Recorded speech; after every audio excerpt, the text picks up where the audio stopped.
Assalamualaikum warahmatullahi wabarakatuh, Sobat Ramis.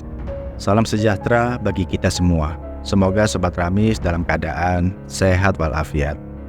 Jumpa lagi dalam kisah-kisah horor di Radio Misteri. Pada episode kali ini, saya akan menceritakan kisah nyata yang dialami oleh narasumber kita yang bernama Usup. Usup mengalami kejadian horor ketika ia masih tinggal di perkampungannya di daerah Palembang. Tapi Sobat Ramis, sebelum saya menceritakan kisah selengkapnya, jangan lupa untuk selalu support channel ini dengan subscribe, like, dan share, supaya kami lebih semangat lagi dalam membuat konten-konten horor yang lebih menarik lagi. Dan terima kasih juga bagi yang sudah subscribe channel Radio Misteri.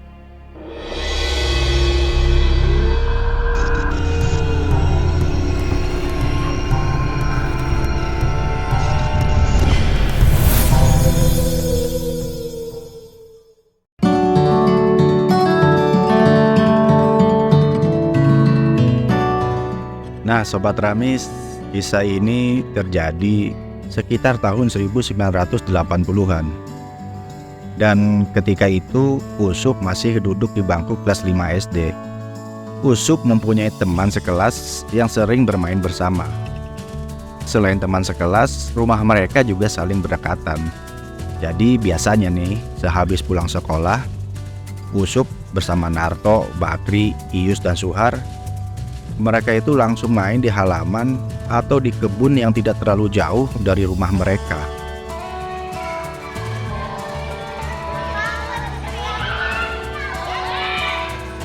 Namanya juga anak kampung. Jadi mainan yang mereka mainkan itu berbeda dengan mainan seperti anak yang berada di perkotaan. Jadi biasanya mereka memainkan apa saja yang mereka temukan di sekitar mereka.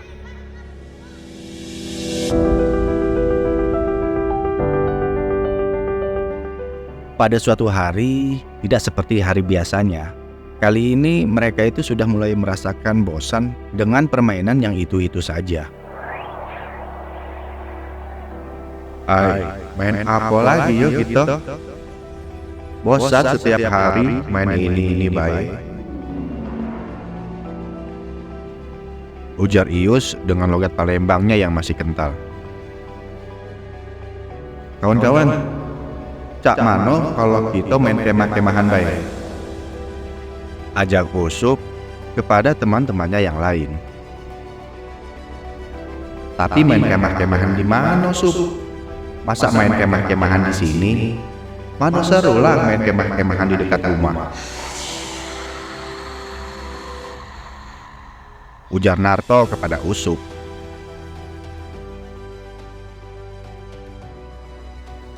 Iya yo, di mana yo yang enak? Mak Mano, kalau kita main kemah-kemahan di kebun bapakku be, di kebun karet di sana, itu kan agak jauh tuh. Mano setuju tak kira-kira kawan-kawan? Usup mengajak teman-temannya untuk bermain kemah-kemahan di kebun karet milik ayahnya. Nah, boleh juga tuh Sup. Payah kalau main itu, kita siap-siap beda. Setelah setuju, mereka pun berunding untuk mempersiapkan segala sesuatunya.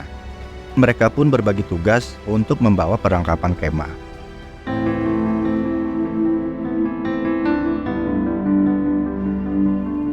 Singkat cerita, mereka pun akhirnya pulang ke rumah masing-masing dan mengambil perlengkapan sesuai kesepakatan. Dan sekitar jam 1 siang, dengan berbekal parang dan peralatan masak, mereka pergi ke kebun karet ayahnya Usup, yang memang posisinya itu agak lumayan jauh dari rumah mereka. Setelah menempuh perjalanan sekitar 1 jam, mereka pun akhirnya sampai di perkebunan milik ayahnya Usup. Sampainya di sana, akhirnya mereka langsung berbagi tugas untuk mendirikan tenda. Mereka terlihat sangat senang sekali. dan tanpa terasa tenda mereka pun jadi. Walaupun sebenarnya tenda tersebut malah seperti saung-saungan. Narto membakar ranting-ranting pohon untuk membakar singkong yang ia bawa dari rumahnya. Dan sambil menunggu singkong itu matang, mereka tidur-tiduran di dalam saung yang baru jadi.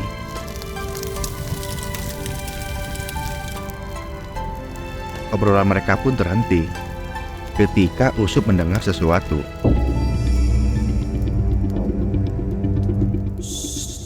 Diam. Nah, dengar gak? Tiba-tiba dari kejauhan terdengar suara La ilaha illallah, la ilaha illallah, la ilaha illallah. Dan suara itu lama-lama semakin mendekat ke arah mereka. Mereka semua terdiam mendengar suara itu. Karena penasaran, mereka pun mencari dari mana asal suara itu. Ternyata itu adalah suara iring-iringan orang yang membawa jenazah. Usup dan teman-temannya ini saling tengok-tengokan karena mereka bingung mau kemana iring-iringan itu.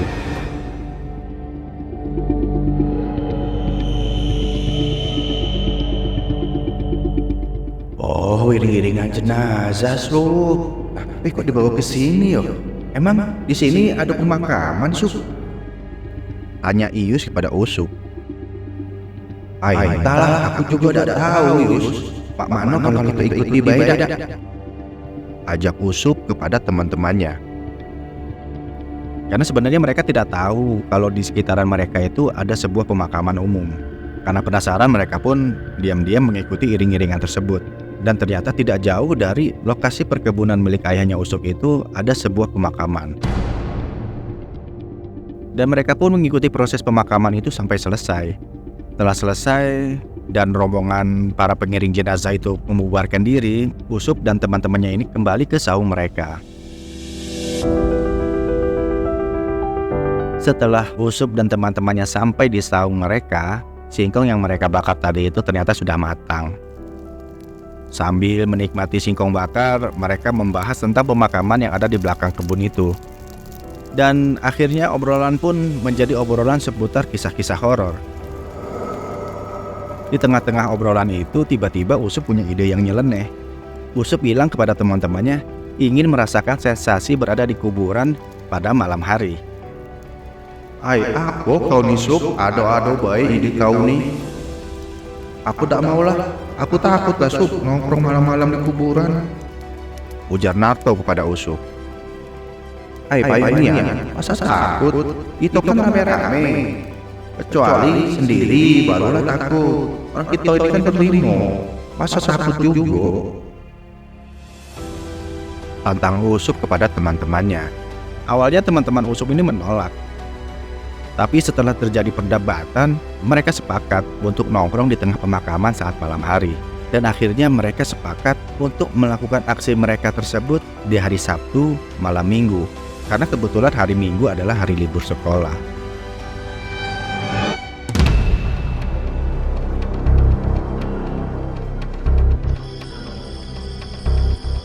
Singkat cerita, akhirnya hari yang sudah mereka tentukan tersebut pun tiba. Dan mereka itu sangat exciting dan sangat penasaran dengan cerita-cerita horor yang sering diceritakan oleh orang-orang tua mereka di kampung tersebut. Dan setelah selesai sholat Isya, mereka pamit pada orang tua masing-masing dengan alasan mau menginap di rumah salah satu teman mereka tersebut. Memang hal yang lumrah kalau di malam libur biasanya mereka saling berkunjung dan saling menginap di rumah temannya tersebut. Usup di rumahnya sudah menyiapkan senter dan tikar anyaman daun pandan untuk alas duduk di makam nanti. Akhirnya teman mereka pun tiba satu persatu di rumahnya Usup, dan setelah berkumpul semua, mereka pun berangkat dengan penerangan hanya sebuah senter. Awal keberangkatan, ketika masih dalam perkampungan, mereka sangat ceria, mereka sangat exciting dan penasaran apa yang bakalan terjadi pada malam nanti. Tapi ketika baru saja memasuki wilayah perkebunan, suasana yang mereka rasakan tiba-tiba sepi dan sunyi.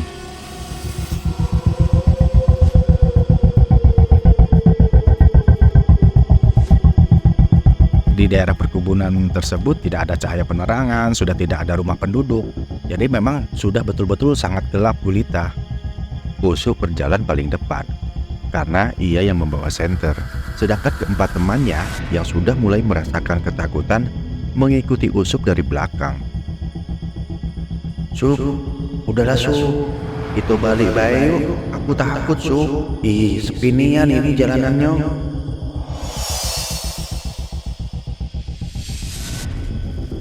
Ajak Suhar yang sudah mulai ketakutan.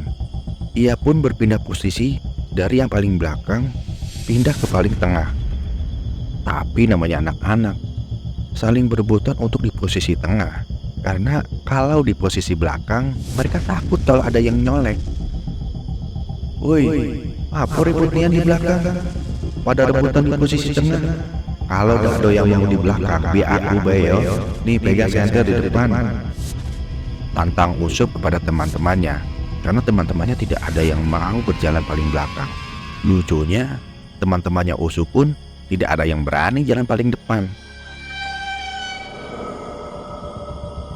Akhirnya, dengan penuh rasa takut, mereka pun melanjutkan perjalanan menuju ke pemakaman umum.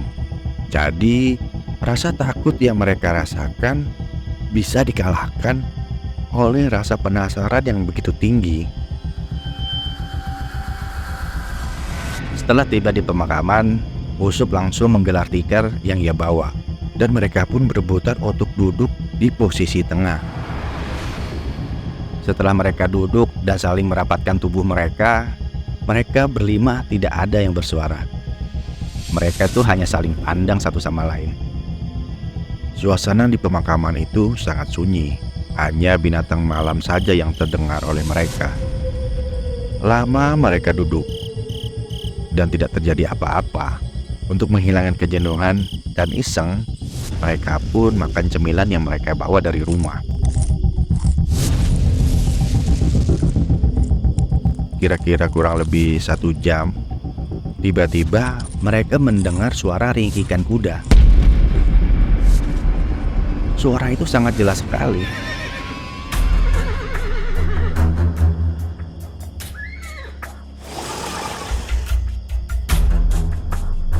Tak.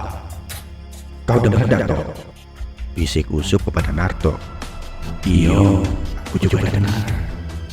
Jawab Narto sambil toleh-toleh mencari dari mana arah suara ringkikan kuda itu.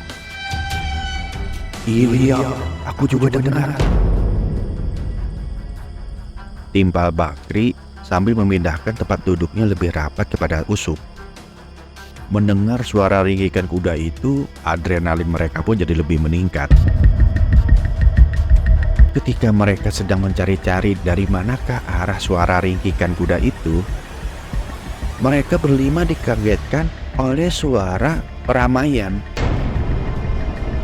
Mirip seperti di pasar, cuman anehnya tidak jelas apa yang mereka obrolkan.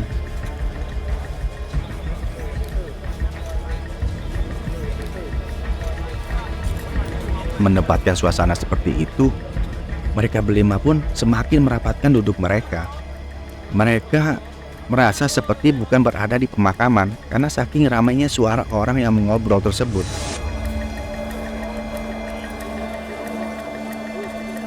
Suara riuh tersebut cukup lama, sampai akhirnya suara ringkikan kuda itu berbunyi lagi.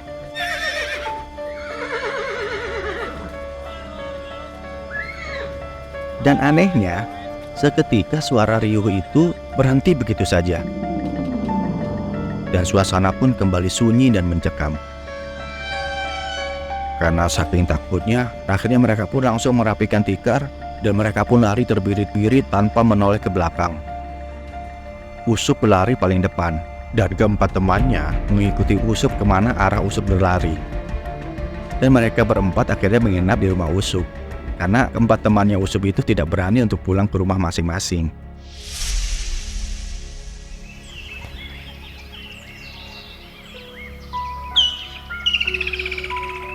Keesokan harinya, sambil sarapan, mereka membahas tentang kejadian semalam.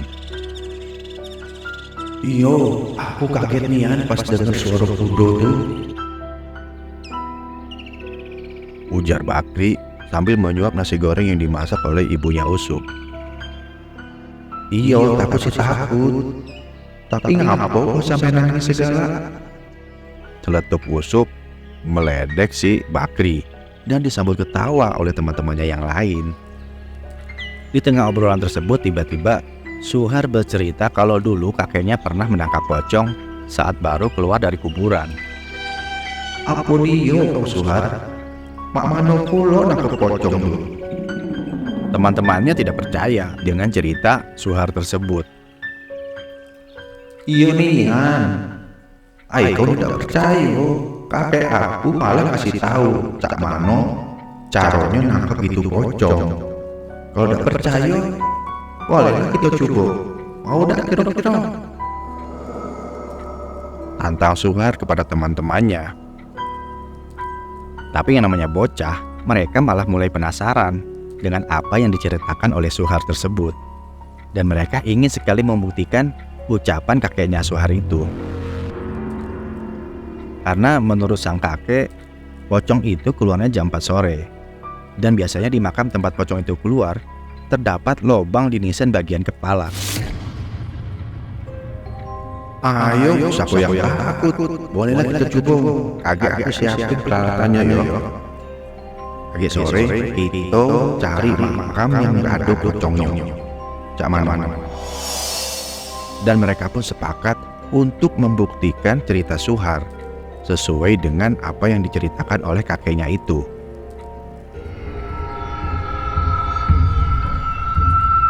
Pada sore hari, mereka pergi ke sebuah pemakaman tua yang letaknya di pinggir Sungai Musi. Konon di sana pernah ada yang melihat penampakan pocong. Dengan jalan mengendap-endap, mereka mengamati lokasi makam. Dan benar saja, ketika jam 4 sore, dan saat itu cuaca masih sangat terang, mereka melihat sebuah makam tanpa nisan mengeluarkan asap putih membumbung ke atas membentuk sebuah benda putih seperti orang terbungkus kain, lalu pergi dengan cara melompat-lompat.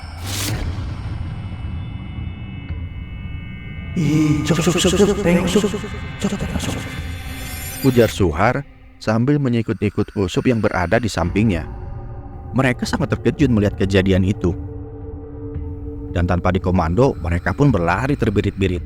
Dan pengalaman ini benar-benar mereka saksikan.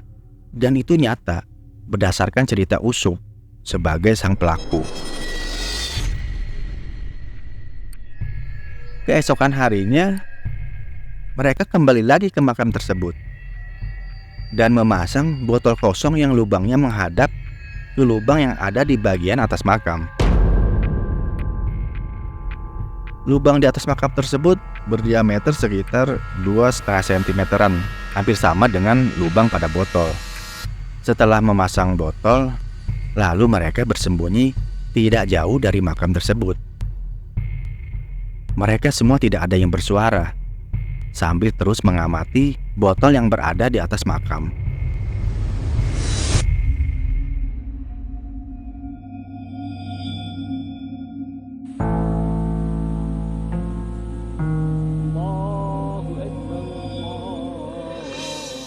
Tidak lama setelah kumandang azan asar, mereka berempat menyaksikan makam tersebut mengeluarkan asap putih seperti waktu hari kemarin. Namun, kali ini asap tersebut terperangkap masuk ke dalam botol yang sudah mereka pasang sebelumnya. Botol kecap yang berwarna hijau transparan tersebut penuh dengan asap yang keluar dari dalam makam. Usuk segera berlari dan mengangkat botol tersebut dan langsung menutupnya dengan tutup botol.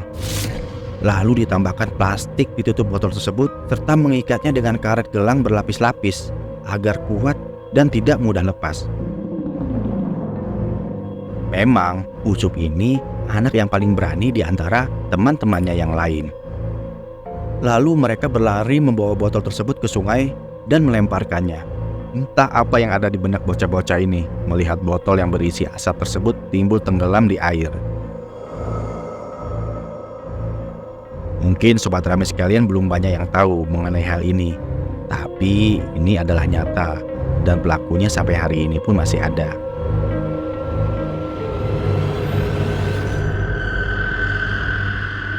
Pada kesempatan lain, bocah-bocah ini mendengar kabar kalau Mbah Minah meninggal dunia.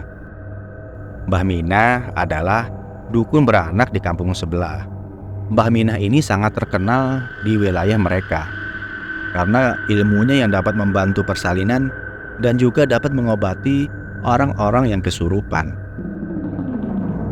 Mendengar kabar Mbah Minah meninggal, kampung tempat tinggal mereka geger. Mereka biasanya mengaitkan kematian seorang dukun dengan arwah yang gentayangan. Zaman dulu, mitos-mitos seperti itu masih sangat melekat di masyarakat. Beda halnya dengan Usop dan kawan-kawannya. Justru mereka sangat penasaran dengan kematian Mbah Minah. Apakah akan menjadi hantu atau tidak? Dengan pengalaman yang mereka punya, mereka ingin membuktikan hal tersebut. Setelah mengetahui posisi makam Mbah Minah, mereka berencana untuk membuktikan kalau Mbah Minah akan gentayangan atau tidak. Sore hari, kelima bocah nekat ini mengunjungi pemakaman tempat Mbah Minah dimakamkan. Sebelum waktu asar tiba, mereka sudah tiba di dekat makam Mbah Minah. Dan benar saja, dari pusara Mbah Minah mengepul asap, namun tidak sepekat asap pocong yang mereka jebak dalam botol. Asap yang keluar dari makam Mbah Minah itu sangat tipis, seperti kabut, dan tidak membumbung ke atas, melainkan menggumpal di atas makam. Kelima anak ini terus mengamati dengan seksama. Nah, gumpalan asap yang keluar dari dalam makam Mbah Minah tersebut dalam sekejap berubah menjadi kucing hitam, lalu pergi berlari meninggalkan makam. Usop dan teman-temannya terbengong-bengong karena ternyata tidak semua asap yang keluar dari dalam makam berubah menjadi pocong. Dan setelah kucing itu pergi, mereka berlima akhirnya menghampiri makam Mbah Minah dan mereka pun mendapati ada lubang kecil di bagian kepala makam. Dan ternyata sama seperti lubang pada makam tempat pocong yang mereka tangkap waktu lalu. Mereka berlima tidak punya niatan lebih jauh terhadap makam Mbah Minah tersebut, karena Mbah Minah adalah orang yang mereka segani dan hormati semasa hidupnya.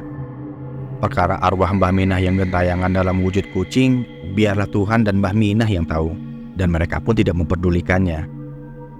Tapi pada kesempatan lain, Usop dan teman-temannya berencana untuk duduk-duduk lagi di area makam pada malam hari.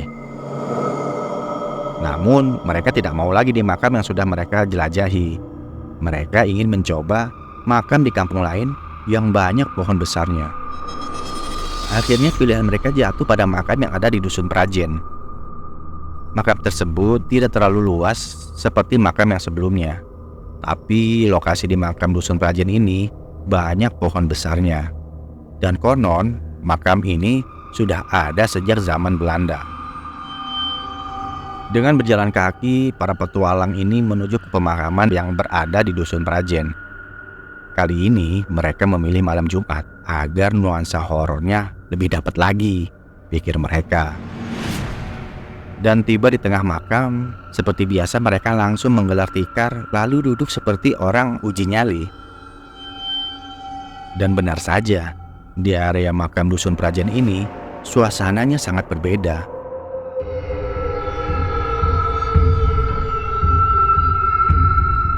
Narto melihat ada wujud hitam besar berjalan bolak-balik di sisi kiri makam.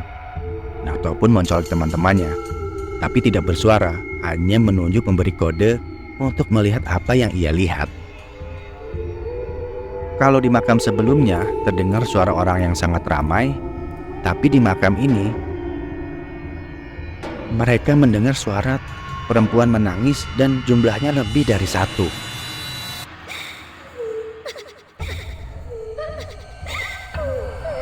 Di sela-sela suara tangisan tersebut, mereka juga mendengar suara perempuan tertawa melengking.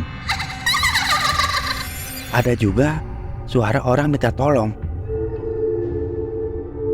Namun dari semua suara itu, yang paling menyeramkan adalah suara laki-laki yang meminta tolong seperti orang yang sedang disiksa.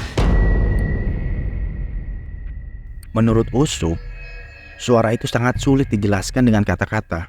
Kepiluan suara orang yang meminta tolong tersebut, entah apakah itu suara orang yang sedang menghadapi siksa kubur atau sekedar suara untuk menakut-nakuti mereka saja. Saat sedang Usuk mendengarkan suara-suara di makam tersebut, tiba-tiba Naruto berteriak kesakitan sambil memegang wajahnya. Teman-temannya panik mendengar suara Naruto yang kesakitan tersebut. Karena panik, akhirnya mereka pun menyudahi petualangan malam itu, dan mereka pun bergegas pulang. Sambil berjalan, Naruto terus mengerang kesakitan sambil memegangi wajahnya.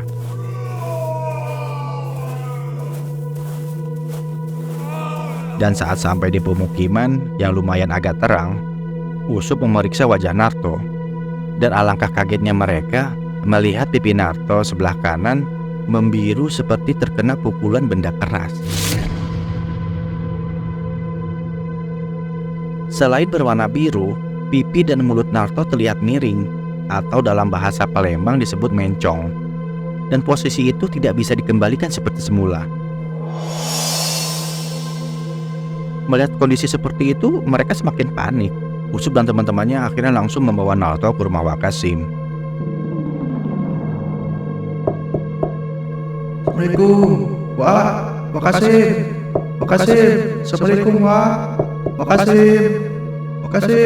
Wak, tolong, Wak. Wakasim. Wakasim pun kaget mendengar teriakan anak-anak yang memanggil namanya dari luar.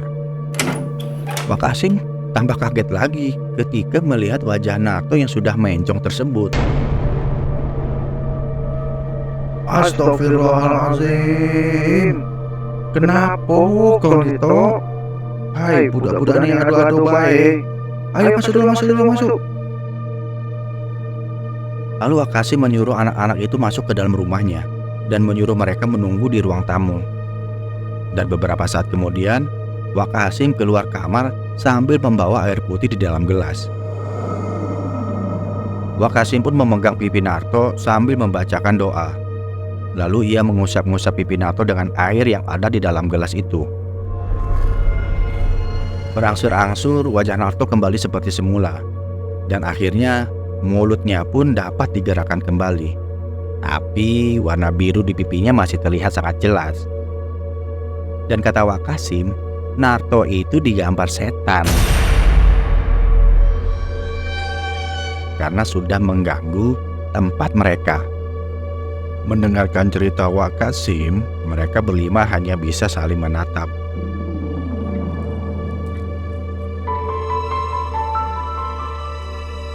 Keesokan harinya, kampung mereka pun akhirnya geger mendengar Naruto yang ditampar setan. Dan sejak kejadian itu, Usuk dan kawan-kawannya kapok tidak mau lagi berbuat aneh-aneh di tempat-tempat yang disakralkan oleh warga.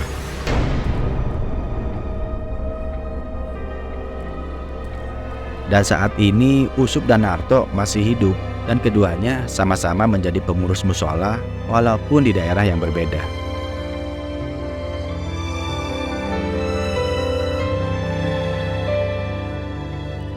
Nah Sobat Ramis, itulah kisah yang dibagikan oleh saudara Usuk yang mengalami kejadian horor di mana temannya itu digampar oleh setan. Terima kasih Sobat Ramis sudah menyimak kisah ini. Sampai jumpa lagi pada episode berikutnya. Wassalamualaikum warahmatullahi wabarakatuh.